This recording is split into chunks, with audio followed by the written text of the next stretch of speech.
Bonjour, bonjour. C'est de nouveau moi, Dominique, pour mon podcast Que dans la tête. Aujourd'hui, je vais faire un peu différent des premiers. Ça va rester sur le même sujet que celui des émotions, mais à la place de parler des émotions en général, j'en ai choisi une en particulier. La colère. En fait, j'ai lu un livre que je vous conseille qui va être sur mon site internet aussi, qui est Les raisons de la colère.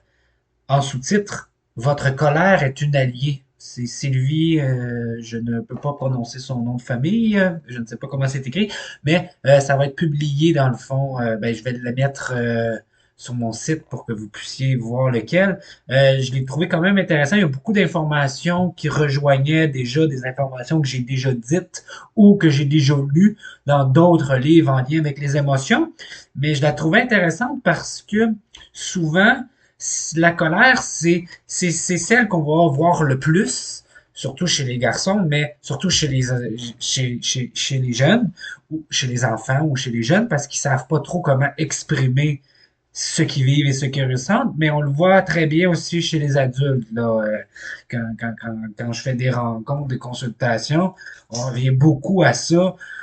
Puis ce qui est difficile dans notre société, c'est qu'on est plus dans faire quelque chose que de, de prendre conscience, d'accepter et de, de, de vivre avec, tu sais, Fait que c'est pour ça que là, j'ai pris la colère parce que souvent, soit qu'on veut pas qu'elle s'exprime, souvent c'est les jeunes, on va faire en sorte que c'est inacceptable que tu sois en colère, fait qu'on veut pas que tu t'exprimes.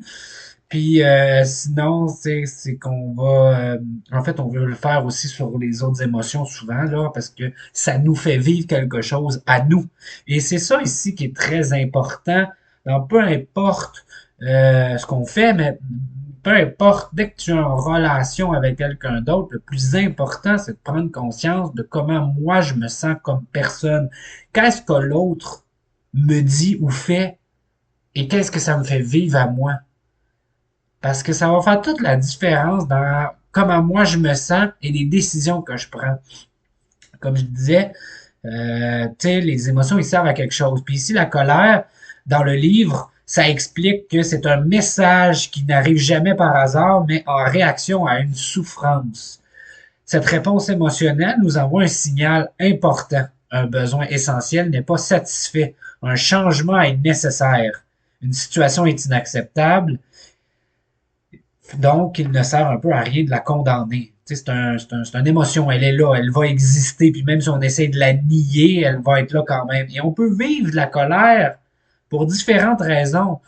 Non, on peut vivre une colère pour une situation X, tandis qu'un autre va vivre une peur ou une tristesse, ou on peut vivre plusieurs émotions en même temps. C'est rare qu'on en vit juste une. Mais la colère n'est pas seulement une information, elle est aussi un symptôme, elle est aussi un symptôme inscrit dans notre corps. Comme toutes les émotions, finalement, c'est biologique. Les sentiments, comme on avait peut-être dit ailleurs ou qui est écrit, c'est l'interprétation, c'est notre pensée qu'on en fait avec. Donc la colère, elle peut devenir un allié si on travaille avec. Et souvent, ce qui arrive, c'est que les gens vont refouler qu'on appelle la colère, faire comme si elle n'existait pas. Mais on le fait aussi pour la tristesse, mais on le fait aussi pour la peur, des fois. Euh, Puis des fois, ben, quand on la refoule, il arrive que, en fait, souvent, quand on fait en sorte qu'elle n'existe pas, ben, comme un besoin n'est pas répondu, ben, les personnes peuvent réagir souvent, peuvent être prompts, peuvent euh, être agressifs dans leurs paroles ou jamais être satisfaits, se plaindre, etc. Tous les comportements qu'on a déjà connus, mais jamais dans une très grande colère ou une très grande, tu sais, mais souvent les conversations, ça tourne souvent autour de plaintes, autour de mécontentement, mais jamais exprimé je suis en colère que. Ils vont souvent aussi trouver un bouc émissaire. On aime ça, ne pas se sentir responsable de quelque chose, mais comme on se connaît pas puis on sait pas ce qu'on vit, souvent, on va rejeter la faute sur les autres. Ça, on le voit souvent dans les écoles, on le voit souvent les jeunes. Ouais, mais là, c'est l'autre qui, c'est l'autre. Puis, souvent, en tant que prof, moi je ne suis pas prof, mais les profs, ce qu'ils vont faire, ça va être de ramener le jeune à sa propre responsabilité tout le temps. Mais en même temps, le jeune, ce qu'il vit reste important. Peu importe, c'est la faute de qui, c'est pas de chercher un responsable qui est important. La personne vit quelque chose. Ce qui est important de faire, c'est d'être capable de l'écouter à ce moment-là, comme on voudrait, nous, être écoutés.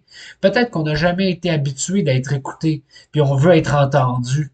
Puis souvent, le lien ici à faire, c'est quand on a le sentiment de ne pas être écouté, on peut vivre des frustrations. Puis à force de ne pas être écouté, souvent, le comportement qu'on va faire, ça va être de couper la parole aux autres, de ne pas prendre le temps, même à nos collègues de travail, à notre famille, à nos amis, de les laisser terminer une phrase, d'être avec eux. On va tout de suite couper pour dire ce que nous, on pense de la situation ou pour régler l'affaire. Parce qu'en dedans de nous, soit qu'on a de la colère de ne pas être écouté puis on va être entendu, ou soit que ça nous fait vivre quelque chose, ce que l'autre nous dit, puis on veut pas vivre ça non plus, fait qu'on va enterrer l'autre dans son émotion. Donc, c'est un peu ça qui arrive. Puis, tu sais, la colère, c'est un message pour nous dire qu'on veut se faire respecter. On veut se respecter aussi soi-même. On veut défendre des valeurs qu'on trouve fondamentales. Mais c'est important de les connaître, nos valeurs en premier. Son intégrité, ses limites, satisfaire des besoins importants, se protéger. Ça peut être rétablir une vérité, souvent, ou une injustice. Souvent, on va revenir, mais là, je trouve ça injuste, mais là, c'est injuste. Mais ça crée de la colère. Ça peut être aussi d'éviter une victimisation. T'sais, au lieu de se sentir coupable, au lieu de se sentir victime de quelque chose, on va exprimer notre souffrance de victime ou de se sentir coupable en agressivité, en frustration, en colère. Elle peut aussi être peut servir aussi à défendre des causes sociales, tu sais, parce qu'on en a vécu nous-mêmes. Fait que ça peut être aidant dans ce sens-là. La colère peut nous amener à vouloir aller défendre des causes d'injustice ou d'autres. Je donnerai un exemple ici, puis je vais parler un peu de moi. J'ai eu quelqu'un, c'est fascinant, là, je viens d'y penser. J'ai eu quelqu'un en consultation qui m'avait parlé d'un travail à faire à l'université qu'elle devait faire. Et son travail, c'était en lien justement avec son privilège. Il fallait répondre à une question qui était en quoi toi tu te sens privilégié d'être blanc et tu sais, c'était pas ça tout à fait la question, mais ça ressemblait un peu à ça. Fait qu'il fallait qu'elle explique pourquoi elle se sentait privilégiée d'être blanc. Et c'est là que moi j'ai dit, écoute, tu vois, moi ce genre de questions-là, ça m'aurait fait vivre un petit peu probablement de la colère.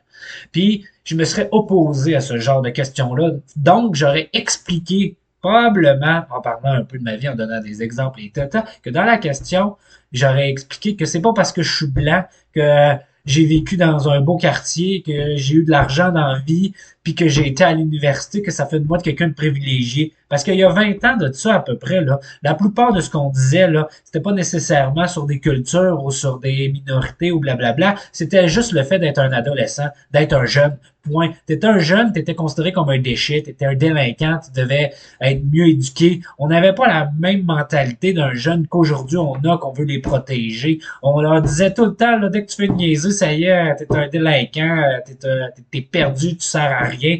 On les marginalisait super beaucoup, on les laissait pas s'exprimer. Puis quand ils devaient s'exprimer, oui, c'était par de la délinquance ou par des frustrations, par des comportements intériorisés, mais on n'essayait pas de les comprendre. La seule chose qu'on les faisait, c'était des punitions par-dessus punitions par-dessus punitions. Ce qui faisait en sorte que moi, ce que j'expliquerais dans le travail, c'était justement, vu que ça me fait vivre la colère, ben, j'aurais expliqué que je me sens privilégié pour telle et telle raison, mais en même temps, vu que j'ai côtoyé et j'ai été explorer la vie, j'ai expérimenté, j'ai été dans des familles complètement trash, là, dans des affaires qui n'avaient pas d'allure, que je ne raconterai pas ici, mais comme j'ai été dans des familles où qui étaient extrêmement privilégiées, il y avait bien plus que moi encore, et pourtant, les jeunes qui vivaient étaient plus poqués que moi ou plus poqués que d'autres mondes que je connaissais qui vivaient dans de la défavorisation quand même assez intense, là.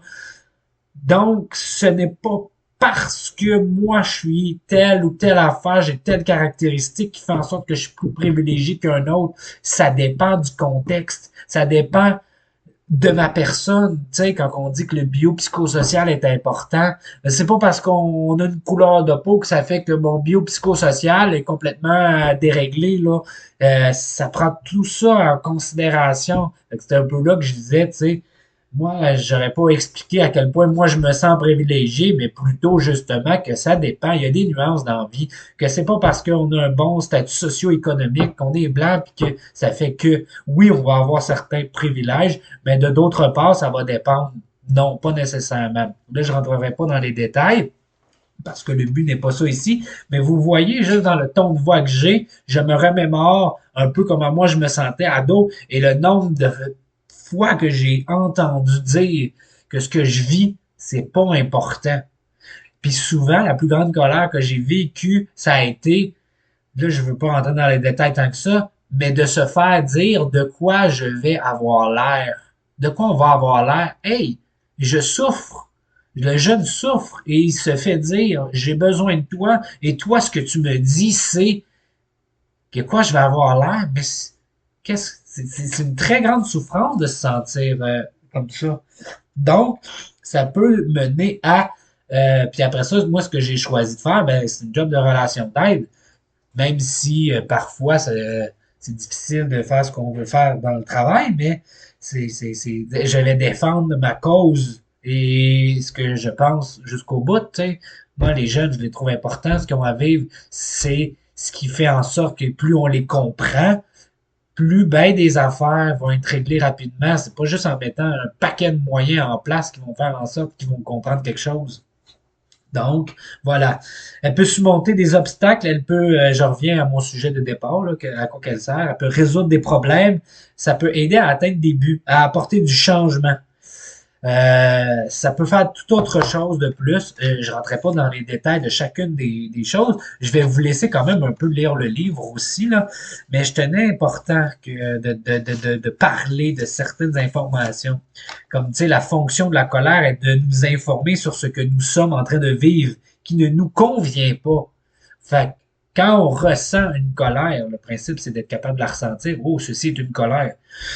J'ai l'air un peu froid en disant ça de même. Oh, j'ai une colère, mais euh, donc après ça, c'est d'être capable de dire oh, si je vis une colère, c'est probablement qu'il y a quelque chose que j'aime pas. Il y a quelque chose que je suis pas bien. Fait que ça sert un peu à ça. La colère survient quand même assez souvent quand un besoin un vrai besoin. On ne parle pas de nécessairement un désir. On s'entend qu'un enfant de 7 ans devant son jeu préféré va vivre une certaine colère. Mais la colère n'est pas nécessairement en lien avec le jeu qu'elle n'a pas.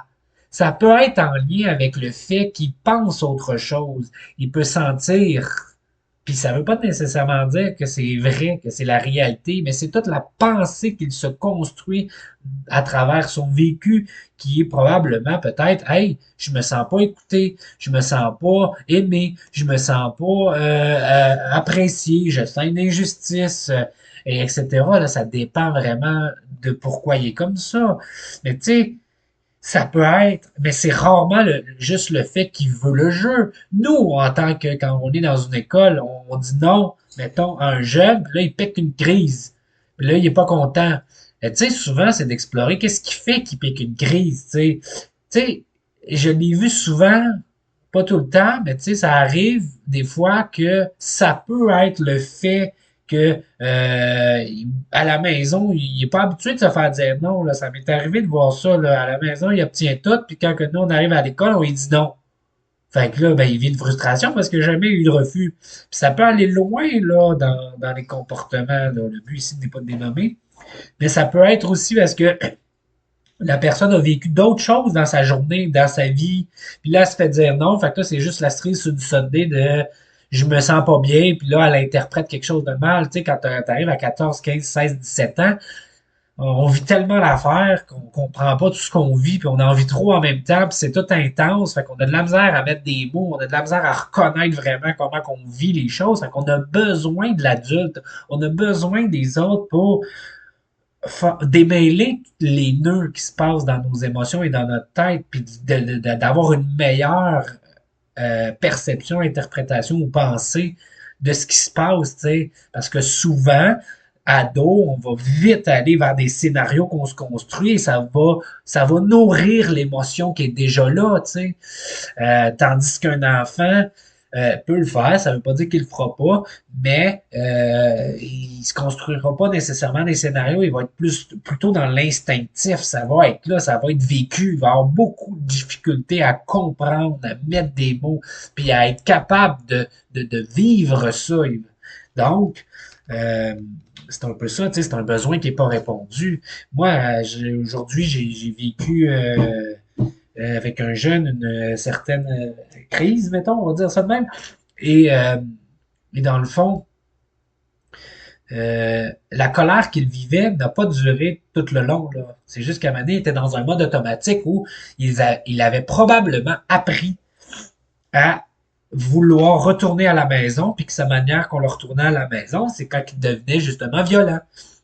Donc, pour pouvoir le faire durer longtemps dans l'école, le but, c'est pas d'intervenir tant que ça sa violence, parce que dans ce cas-ci, plus on lui en donnait de l'attention et de l'intervention, plus il devenait violent parce qu'il avait compris que c'était une manière d'avoir de l'amour. Mais comme il doit vivre le moment de séparation des parents, puis comme il avait changé l'école 3 fois en un an, ben, en un an et demi, mettons, ben, c'était beaucoup d'émotions qu'il avait vécu probablement, beaucoup de changements, puis il doit s'adapter à tout ça. Fait que, ça se peut que ça ne tente pas de vivre ça. Fait qu'il va couper, mais en coupant, en faisant des comportements, fait que là, on s'occupe de lui. Là, c'est grossièrement expliqué, c'est pas tout. Il manque beaucoup de contexte et de contenu, mais je peux pas tout dire non plus. Mais d'où l'importance de comprendre, de savoir que la colère, elle sert à quelque chose. Puis si on fait qu'intervenir sur la violence ou sur le comportement, on n'est pas en train d'aider la personne à changer, à se comprendre, excusez-moi, j'ai de la misère, à, de, à avoir le comportement attendu ou à évoluer ou à être apte aux apprentissages ou à toute autre chose, tu sais. Fait que, tu sais, c'est de quoi sommes-nous privés qui nous tient à cœur. Tu sais, quand on est adulte, on est capable d'y réfléchir, mais tu sais, un enfant est pas capable, il va juste sentir qu'il est pas bien. Puis nous, faut l'amener, cette personne-là. Il y a eu un... Là, je continue là, dans le même sujet, mais en même temps, on change. Euh, il y a eu ici des phrases que les gens disaient que les ennemis jurés de la colère. Tu sais, la colère, c'est un ennemi juré. Tu sais, souvent, notre société voudrait dire que la sagesse voudrait que l'on taise notre colère car autrui, les autres, n'ont pas à l'entendre, tu sais, encore moins à subir notre colère, quel que soit son mode d'expression. Donc, ce que je vous disais tantôt, tu sais, c'est tête à colère, on n'a pas à vivre ça, puis personne n'a à vivre ça, il faut pas la vivre. Même si c'est respectueux, tu sais, il faut la ravaler, l'étouffer, la compenser. Et là, ici, vous voyez le mot la compenser. Puis dans notre société, on aime ça être productif. On aime faire quelque chose. Donc, on peut aller en l'excès de travail, faire plus, faire trop, vouloir viser peut-être la perfection. Comme ça, on sera pas pris à, comment on dit déjà, tu sais, pris de court, tu sais, on sera pas repris, on sera pas critiqué, parce que si je vise la perfection, aucun reproche, aucune critique ne me sera faite. Donc, ici, vous voyez, on parle un petit peu peut-être d'anxiété de performance.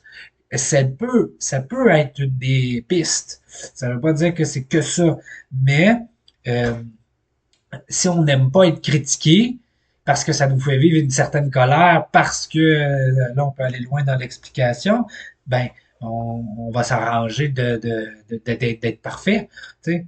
Puis que ce soit à l'école, au travail ou dans la vie de tout le temps.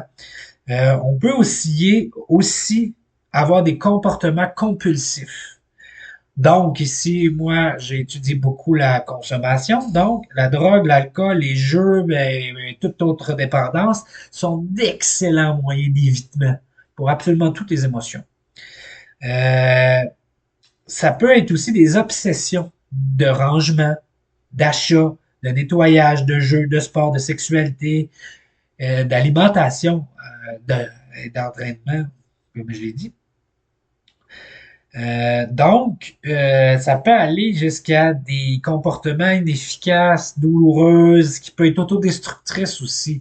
Mais là, ici, je vais mettre un... C'est pas que la colère, là. On peut parler des émotions en général. Mais ici, le livre parlait de colère. Donc, on peut accoler ce que je dis là à peu près à d'autres émotions aussi. Puis là, on pense aussi que la colère est justifiée et rare. C'est pas l'émotion de la colère qui est non justifiable. C'est le comportement qu'on fait, c'est comment on l'exprime. Quand on fesse d'en face de quelqu'un, ou dans un mur, ou qu'on lance des objets, ou qu'on décide de conduire à 160 sur l'autoroute, là, à un moment donné, je ne vais pas en dire trop, mais on comprend ici le concept. C'est ça qui n'est pas acceptable. Mais tous ces comportements-là se font pour quelqu'un qui vit beaucoup de tristesse ou beaucoup de peur aussi, mais même quelqu'un qui est très surexcité de joie. Mais c'est pas vrai. La colère d'un enfant, d'une femme qui subit des, là, je vais loin, là, qui subit des abus sexuels, tu sais, parce qu'elle, elle le vit des abus physiques, une violence conjugale ou un couple qui se fait trahir, je peux nommer des exemples à l'infini. C'est normal de vivre des émotions. C'est normal d'être en colère. On a le droit. On peut vivre de la tristesse parce que ça nous est arrivé, parce qu'une personne qu'on aimait a fait des choses mal, mais on a le droit d'avoir peur aussi de ce que ça a donné puis de ce qui pourrait arriver, mais on a le droit d'être fâché. C'est normal d'être fâché après quelque chose qui nous est arrivé. Elle sert à de quoi? Cette colère, il faut pas l'oublier. C'est quand même assez important. Euh, Comme je disais, je ne passerai pas à travers tout le livre. Il y a des sections que j'ai trouvées moins importantes que d'autres. Donc, je vous résume seulement ce que j'ai trouvé le plus important et le plus intéressant, mais vous n'êtes pas d'accord avec nous, vous avez le droit. Je vous invite quand même à lire le livre. Vous allez peut-être trouver des choses plus intéressantes que je n'aurais pas nécessairement parlé ici. Ici, on parle de honte aussi des fois. Je ne ferai pas un cours théorique ni sur le livre ni sur l'histoire, mais il y a eu une bonne partie de notre société que on a beaucoup misé, disons-le comme ça, sur la honte, la culpabilité pour justifier beaucoup de choses. Puis ici, c'est dit un peu pour soigner et réparer ses blessures, l'enfant doit être écouté et ses besoins entendus pour qu'ils sont reconnus par les adultes qui s'en occupent. Ces derniers ont pour tâche de lui apprendre à exprimer sa colère, ce qui signifie lui donner la permission de la ressentir et de l'exprimer de façon appropriée. Ça, ce que ça demande, en fait, c'est de changer beaucoup de choses de notre vie personnelle, familiale et sociétale. Ça demande de faire de la place à l'émotion pour que les enfants, les ados et certains adultes puissent avoir droit d'exprimer ça, mais à certains moments. Et des fois, c'est plate, mais un enfant de 5 ans, de 8 ans, n'est pas nécessairement capable de vraiment comprendre tout notre monde. Donc, de tout de suite le mettre dans un mode à l'école, tu t'assois 6 heures, 7 heures de temps, puis on t'écoutera quand on aura du temps, ça marche pas. Puis ça marchera jamais. C'est ça qui fait en sorte que des fois, on a l'impression que ça fonctionne, mais d'un autre côté, comme c'est expliqué ici, ce que ça permet, ce qu'on a l'impression d'avoir fait, au final, n'est pas mieux. Toi, en tant qu'adulte, tu es capable de donner ton cours, tu es capable de faire suite, tu es capable de travailler, tu es capable d'être fonctionnel. Mais le jeune, lui, va apprendre simplement à se dire, l'adulte n'est pas de confiance. Je ne me sens pas en sécurité avec. Donc, si je ne peux m'exprimer, ben, je vais me taire. Et je vais vivre ce que j'ai à vivre tout seul. puis je fais confiance à personne. Et là, ce qui est dangereux, c'est qu'ils finissent par intérioriser beaucoup trop de leur souffrance et sont tout seuls. Et un moment donné, ça pète. Et c'est pas obligé d'être une explosion de colère. Ça peut être tous les comportements que j'ai dit tantôt. Tu sais, on peut aller dans le travail excessif, le perfectionnisme. On peut aller. Les gens peuvent vivre des grandes tristesses parce qu'ils ne s'autorisent pas à vivre des émotions. Donc, excusez-moi, mon nez, là, j'ai des allergies, là. Ça a pu finir, là. Donc, je m'excuse si vous m'entendez un petit peu renifler. Euh, mais là aussi, c'est que il faut une condition pour que l'enfant puisse avoir cette permission-là, c'est que l'adulte lui-même se l'accorde. Ce qui fait en sorte que des fois, ça marche pas tant. La colère ne sera pas comprise car ces symptômes sont des vaines tentatives. Ah, c'est à condition que même de nombreux dysfonctionnements, donc le problème de sommeil, de peau, blablabla, il y en existe plusieurs. La colère ne sera pas comprise car ces symptômes sont des vaines tentatives pour exprimer des ressentis et des tensions qui s'accumulent. N'oubliez pas, j'avais parlé justement que les émotions non exprimées finissent par s'accumuler en une boule de souffrance au plus profond de l'être. On peut aller jusqu'à ce qu'on appelle l'ignorance acquise. Ça veut dire qu'après un certain nombre d'années qu'on s'est protégé comme ça, qu'on n'a pas voulu vivre ça, qu'on n'a pas voulu exprimer, qu'on a refoulé, qu'on a fait du déni, mais il arrive qu'à un moment donné, il arrive à 20, 30 ans, et ça, je le vois aujourd'hui quand j'ai des gens en consultation de ces âges, que des fois, là, il y a tellement d'émotions qui n'ont pas été vécues, n'ont pas été acceptées, qui viennent ici puis ils disent je me suis comporté, j'ai fait telle affaire, il m'arrive plein de problèmes, mais je comprends pas pourquoi je me sens comme ça, je comprends pas pourquoi il m'arrive telle affaire. Mais quand on écoute les gens, qu'on a une discussion, qu'on leur pose des questions, on finit par décortiquer bien des affaires. Puis souvent, c'est énormément ça, c'est des émotions donc vécues durant toute une vie. Là, ici, il y a des mots scientifiques, là, ben pas nécessairement, c'est un inconscient qui installera un faux self, un faux moi, parce que socialement, c'est plus acceptable. Mais là, ici, ben c'est vrai que, tu sais, si on installe un faux self qu'on appelle, qu'on connaît pas nos valeurs, ben ça va faire vivre des frustrations.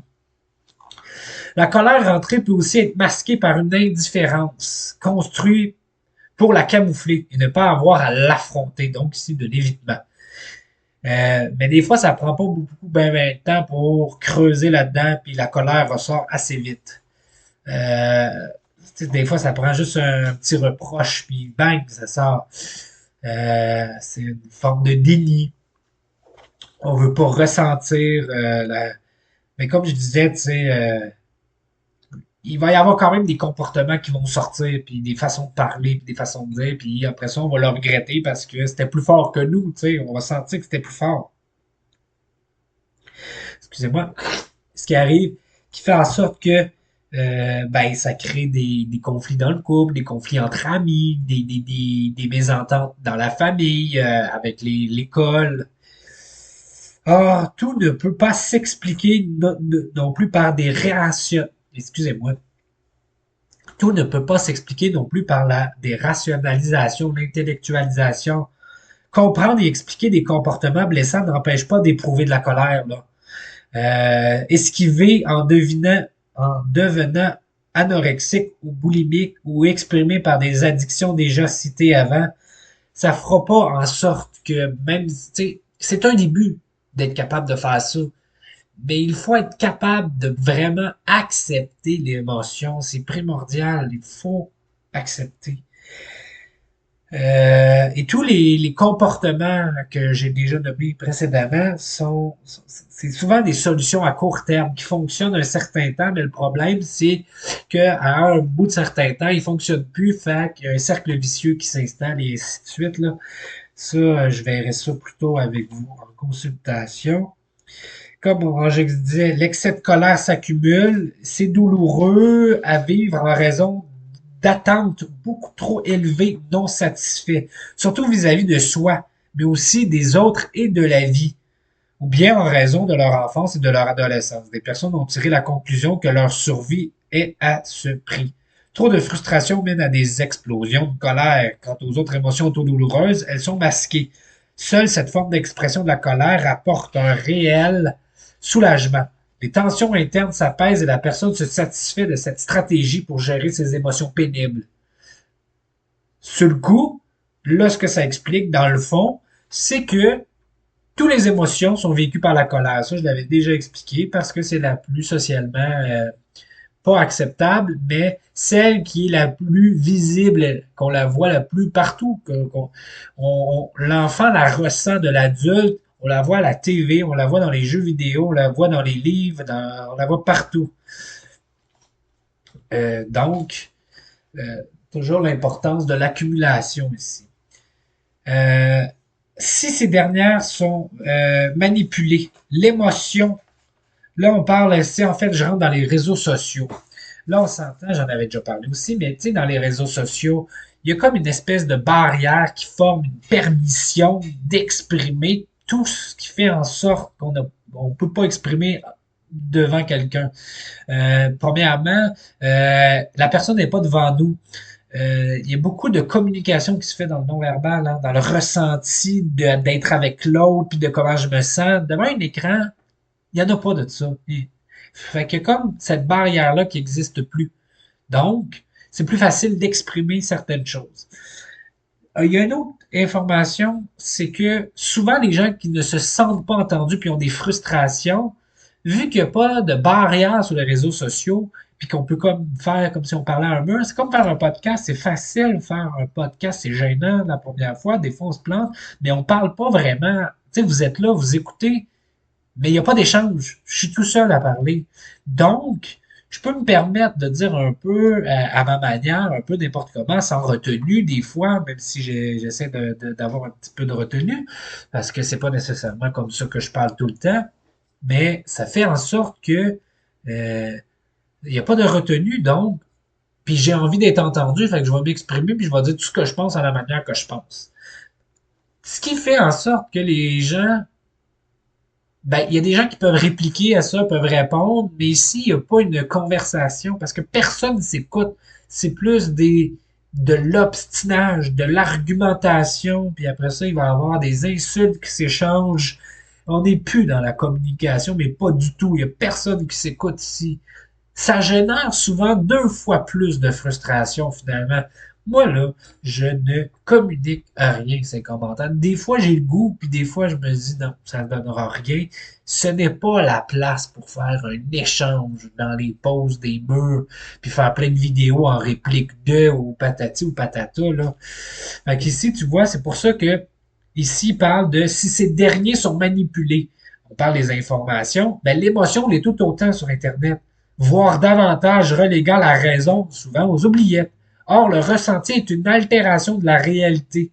C'est une perception élaborée selon notre propre prisme émotionnel. L'émotion a pris le pouvoir. Prisme émotionnel, ça veut dire, dans le fond, là, c'est un grand mot, là, mais c'est dans le fond notre propre perception à nous. C'est notre construction de ce qui s'est passé parce que les réseaux sociaux, écrits par message texte, même si c'est des vocales, même si c'est des vidéos qu'on fait, si on n'est pas devant la personne ou en live, on peut interpréter beaucoup de choses à travers les réseaux sociaux. La force de l'émotion ressentie est étroitement corrélée à l'intensité du préjudice ou de la menace perçue. Ici, le mot perçu est important.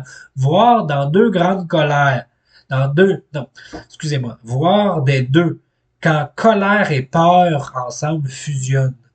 Là, ce que ça fait, c'est que là, il y a deux émotions. Là, ça crée une espèce de tornade d'émotions qui finit par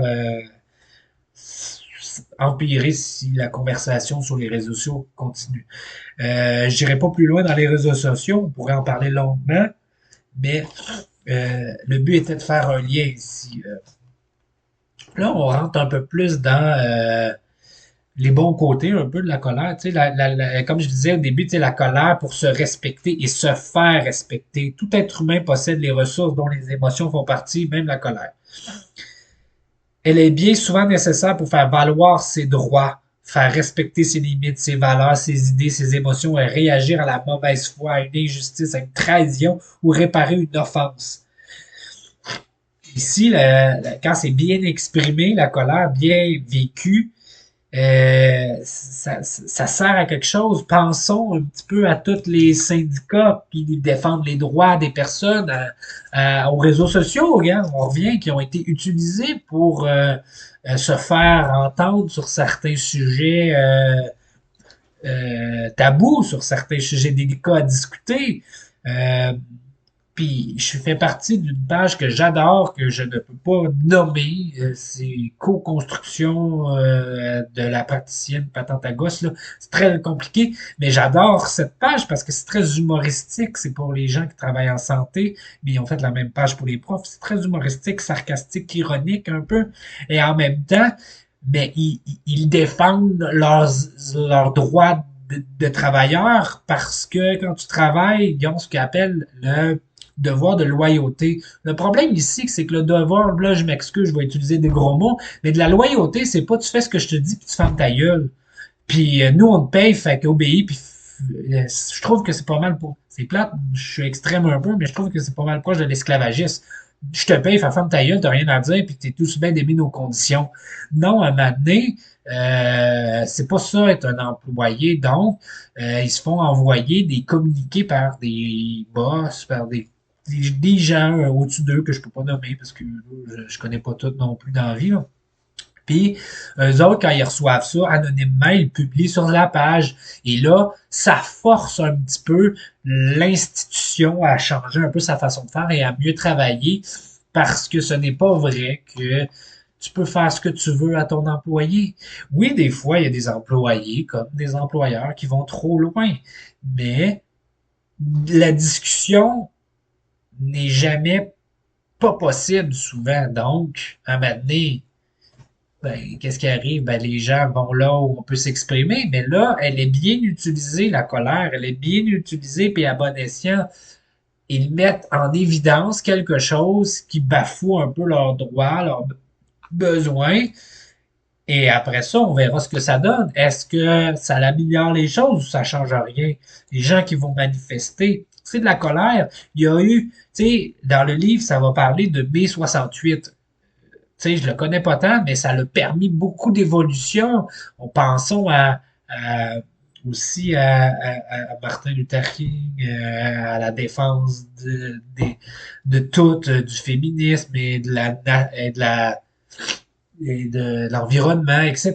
Tu sais, toutes ces affaires-là, souvent, ce qui les met de l'avant, c'est pas juste le fait d'être intelligent et d'avoir fait l'université, c'est aussi une espèce de colère qui nous amène à aller tous vers le front, à aller vers l'avant, à vouloir changer les choses. Donc, ça sert à quelque chose, tu sais, la colère. Bon.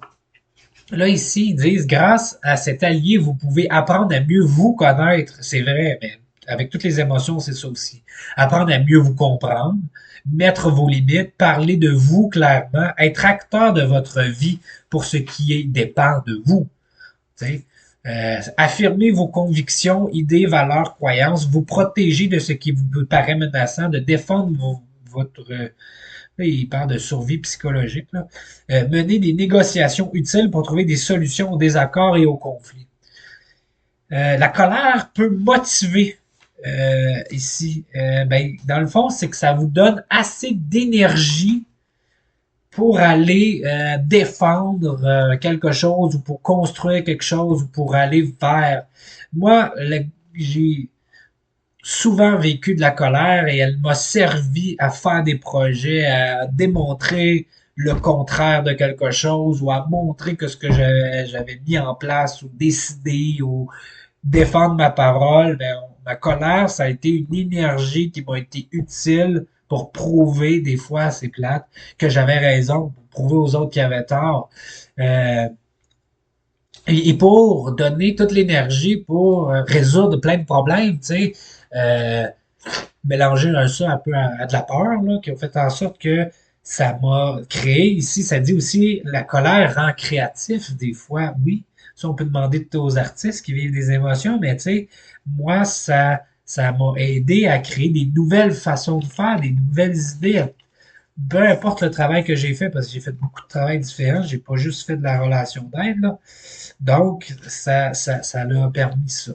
La colère améliore la vie relationnelle. Là, j'explique pourquoi. Parce que, tu sais, on entend, ben là, si on est tout le temps en colère avec l'autre, oui, au bout du compte, la relation va s'effriter au fur et à mesure. Mais en même temps, ne rien dire, ne jamais parler de soi, de ce qu'on ressent, ça crée des espèces de fausses relations parce que la personne avec qui tu te mets en couple ou en amitié, de qui t'es proche, tu sais, elle te connaît pas réellement. Moi, j'avais une phrase que je collais sur ma porte, là, c'était euh, les réels amis connaissent tes larmes, pas juste ton sourire, tu sais. Puis c'est un peu ça le principe, c'est que si tu es capable d'exprimer un peu ta colère sans nécessairement être violent ou être méchant, ben les gens ils savent à quoi s'attendre, ils apprennent à te connaître et ils apprennent à te connaître pour vrai de vrai à l'intérieur de toi pour ce que tu es réellement et non ce pourquoi ils pensent que tu pourrais être. C'est compliqué un peu, là, mais dans le fond, ici, c'est d'être capable d'être conscient de soi et d'être capable de communiquer constamment. Mais ça, dans les thérapies de couple, ils font ça, là. C'est apprendre à communiquer l'un à l'autre ce qu'ils vivent, ce qu'ils ressentent, sans juger et sans attaquer la personne, sans la blâmer, la rendre coupable. C'est ce que moi je vis. C'est même que ça crée des meilleures relations, mais des relations durables. La colère au service des besoins. Bon, ben ici, ça revient un peu au même là, que je dis depuis tantôt, là, parce qu'il découle directement. Ici, c'est important, c'est nous pouvons passer notre vie à courir en vain derrière des besoins inassouvis, sachant qu'ils ne sont pas des envies, beaucoup moins importants. Les besoins relèvent de la nécessité. Ils constituent l'ensemble des motivations des êtres humains, parce qu'ils découlent directement de nos valeurs, variables selon des personnes. Puis ça, ici, je le fais en consultation comme travail, apprendre à connaître des valeurs. Et il y en a qui sont capables de le faire, puis il y en a d'autres qui font des liens, puis il y en a d'autres qui, des fois, ça leur fait peur, ils prennent la feuille, et c'est arrivé qu'ils sont revenus, puis ils ont dit, ça m'a généré de l'anxiété et un peu de colère, parce que finalement, je me rends compte que je connais rien, moi.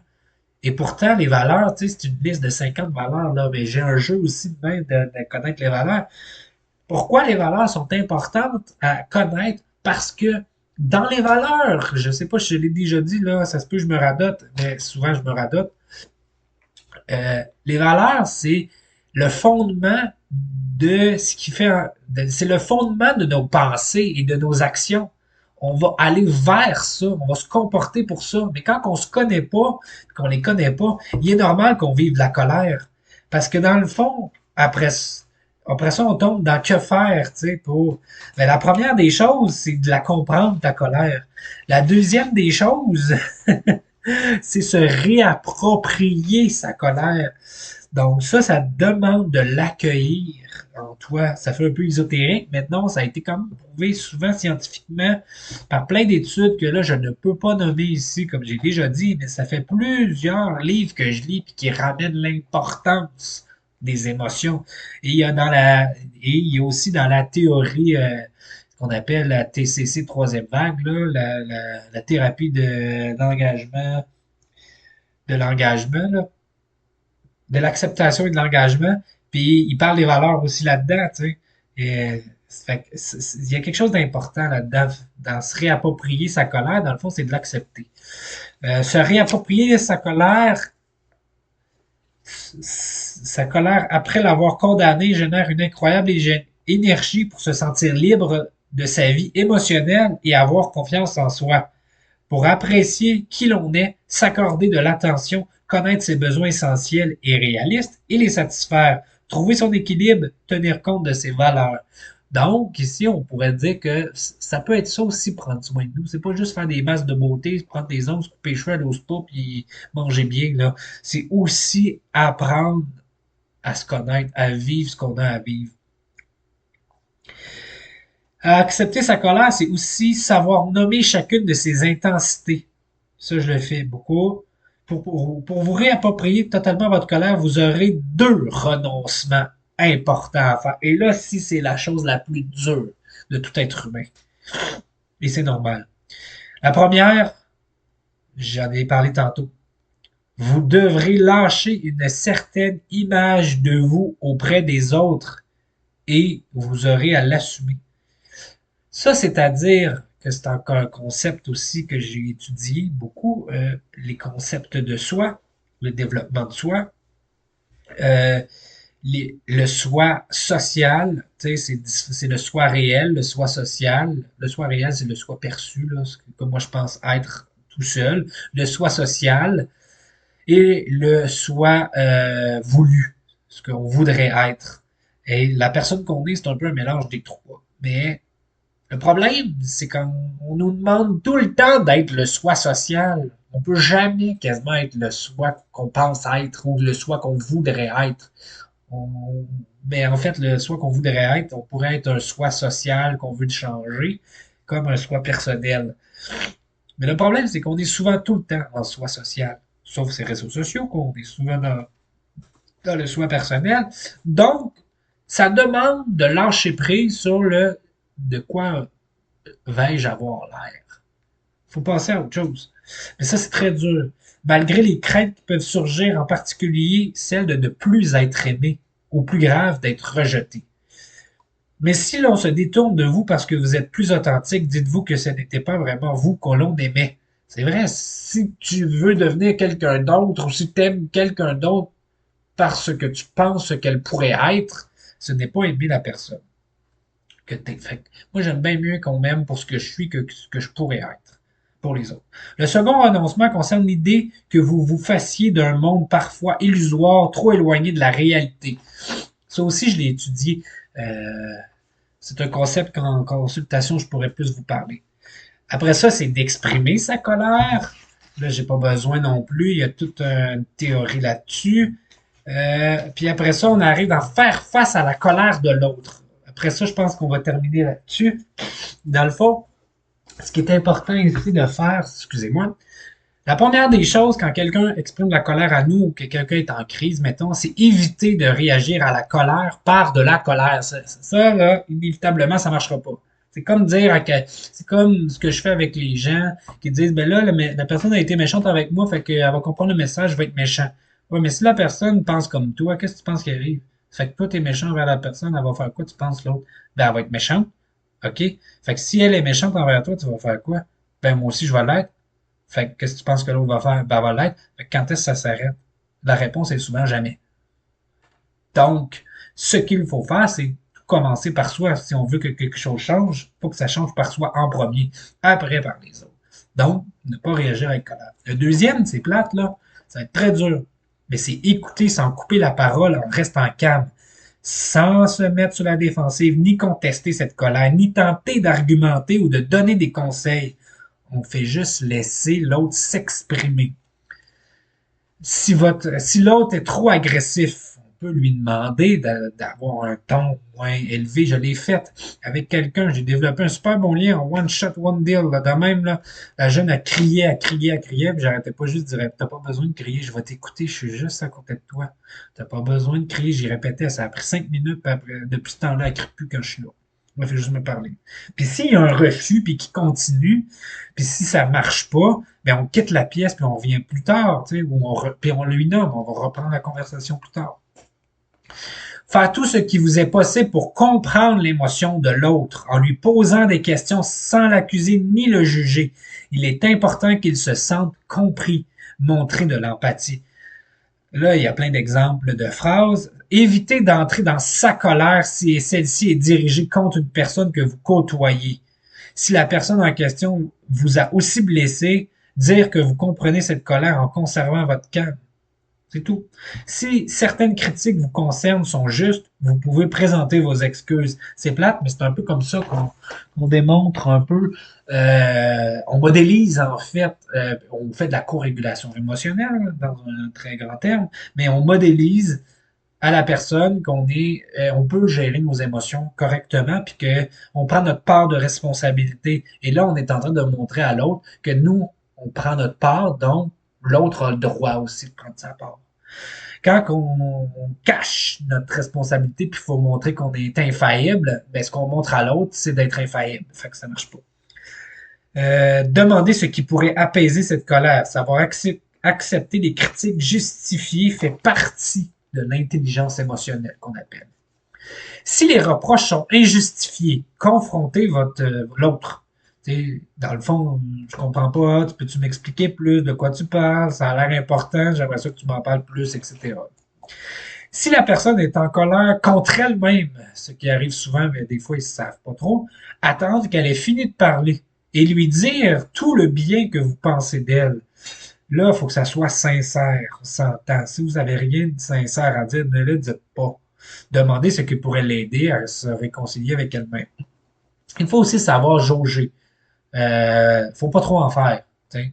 Mais il faut connaître la personne en même temps. Si on la connaît pas, on fait pas semblant là, de dire des belles choses. Là. Ça donne rien. Là. Si la colère n'est pas dirigée contre vous et que vous le partagez, parlez du sujet plus tranquillement. Moi aussi, je ressens la même chose. On peut nommer qu'on ressent les mêmes choses. Ça fait en sorte qu'il y a une connexion qui se fait. Et là, on est en train d'apaiser la personne juste en faisant en sorte que oui, je ressens la même chose que toi. Si vous pouvez aider pour régler la difficulté, cherchez ensemble des solutions. Si vous avez affaire à, ben là, ici, c'est plus compliqué, un pervers ou un tyran, là, je n'irai pas là-dedans, vous irez lire cette partie. Pour éviter d'attiser la colère et montrer que vous l'entendez sans porter de jugement, il existe un problème à régler, ce n'est pas le bon moment. Il faut parfois de la patience. Non, souvent, il faut tout le temps de la patience et de la tolérance. Quand le lien est fort, c'est plus simple que dans d'autres contextes. Si l'on sait que l'autre traverse une période de vulnérabilité, il est plus facile de conserver son sang-froid et d'éviter une escalade. Mais c'est ici que je dis que c'est important de se regarder, de se connaître soi-même parce que il peut y arriver que certaines situations vont nous rendre plus impatients que d'autres. Il y a des contextes. C'est facile, un prof. J'en ai 24 autres à m'occuper, je peux pas juste m'occuper de lui. Oui et non. Oui, t'en as 24, mais lui est aussi important que les autres. Fait que si parce qu'il pète une coche, tu veux plus t'occuper de lui parce que ce soit quelqu'un d'autre, le jeune va enregistrer, t'es pas assez solide pour moi. Donc, je vais péter une coche pour être sûr que j'aille voir la personne qui est solide et sécuritaire pour moi, qui va me laisser m'exprimer, qui va être de confiance. Donc, oui, ça demande de la patience énormément. Ça va demander du temps. Mais une fois que le temps et la patience, l'empathie a été là, on a fait ce qu'on avait à faire, on a pris le temps on va gagner des années de ne pas se battre contre le jeune, contre la personne. De nombreuses raisons peuvent expliquer la colère. C'est pourquoi elle est aussi normale que toutes les autres émotions. Le savoir vous permet de mieux savoir y faire face quand elle se manifeste. Il n'est pas dangereux d'assister à la colère de quelqu'un, sauf s'il est en train de te frapper. L'important est de l'écouter et de la comprendre. La suite va dépendre des causes de cette colère. Nous travaillerons ensemble pour soutenir le courage là où il y a la peur, pour encourager la négociation là où il y a le conflit et donner l'espoir là où il règne le désespoir, disait Nelson Mandela.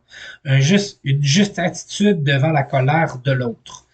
Après ça, il y a canaliser la colère, qui est un peu ce que j'ai déjà nommé, s'apaiser sans se renier, qui fait un petit résumé.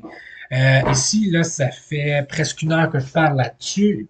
Je pourrais en parler et en parler. Je répéterai souvent la même chose, ça se peut. Mais je ne dirai jamais assez l'importance d'apprendre à se connaître et d'apprendre à répondre à ses propres besoins et à connaître ses zones d'ombre, ses émotions, parce que dans la vie, on va les rencontrer sans cesse, ces zones d'ombre. Donc, c'est important de savoir gérer ses propres émotions pour aider les autres à les gérer. Merci et on se revoit à une prochaine.